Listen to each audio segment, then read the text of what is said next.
beraksi dengan NIM 25610503994. Pada video kali ini saya akan membuat tugas dari mata kuliah Pendidikan Pancasila, yaitu analisis video dari berbagai media dengan tema Pancasila dan isu ideologi global. Saya akan menganalisis kasus narkoba di Semarang pada tahun 2026. Sebelum masuk ke analisis, mari kita lihat video berita berikut ini. Gudang yang berlokasi di tengah permukiman di Jalan Arjuna, Gang Jati Asri, Kota Semarang ini tampak kosong usai digerebek Polda Metro Jaya Sabtu dini hari. Garis polisi tampak terpasang di pintu gudang. Warga setempat mengaku tak mengetahui adanya aktivitas produksi ekstasi di dalam gudang.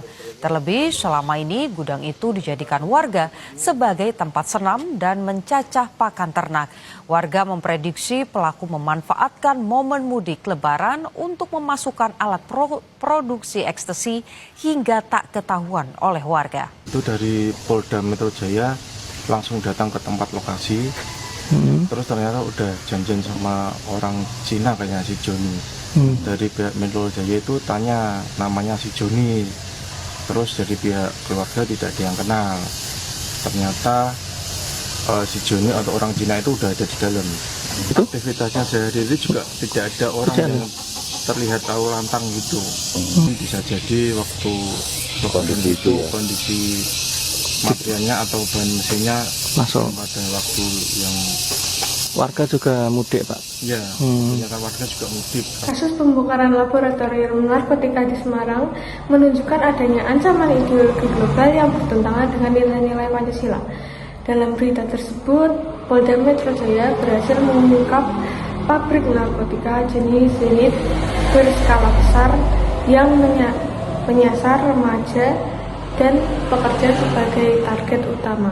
Polisi menyita ratusan ribu pil serta bahan baku dalam jumlah besar. Analisis berdasarkan nilai Pancasila, yaitu yang pertama, sila ketuhanan yang Maha Esa. Peredaran narkoba bertentangan dengan ajaran agama karena merusak diri sendiri dan orang lain. Pelaku lebih mementingkan keuntungan daripada moral dan kemanusiaan. Lalu yang kedua ada sila kemanusiaan yang adil dan beradab. Narkoba dapat merusak kesehatan, masa depan, bahkan dapat menyebabkan kematian. Tindakan ini tidak mencerminkan sikap beradab dan menghargai hak hidup manusia. Lalu sila yang ketiga yaitu sila persatuan Indonesia. Peredaran narkoba dapat menghancurkan generasi muda sehingga melemahkan ketahanan bangsa. Jika generasi muda rusak, persatuan dan masa depan Indonesia ikut terancam. Lalu yang keempat, ada sila kerakyatan yang dipimpin oleh hikmat kebijaksanaan dalam perusahaan perwakilan, yaitu kasus ini menunjukkan pentingnya kerjasama antara masyarakat dan aparat. Pengungkapan kasus bermula dari laporan masyarakat, sehingga partisipasi rakyat sangat membantu penegakan hukum. Lalu yang terakhir yaitu sila keadilan. Sila kelima, sila keadilan sosial bagi seluruh rakyat Indonesia.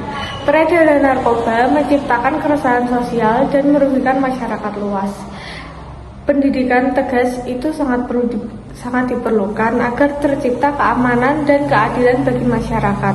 Kaitan dengan isu ideologi global, yaitu narkoba menjadi bagian dari pengaruh negatif globalisasi yang membawa gaya hidup bebas, hedonisme, dan keuntungan ekonomi tanpa memikirkan moral. Hal ini bertentangan dengan ideologi Pancasila yang menekankan moral, kemanusiaan, dan kesejahteraan bersama.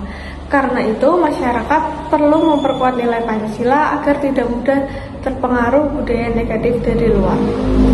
Sekian dari saya, mohon maaf apabila ada kesalahan yang disengaja maupun tidak disengaja. Wassalamualaikum warahmatullahi wabarakatuh. Terima kasih.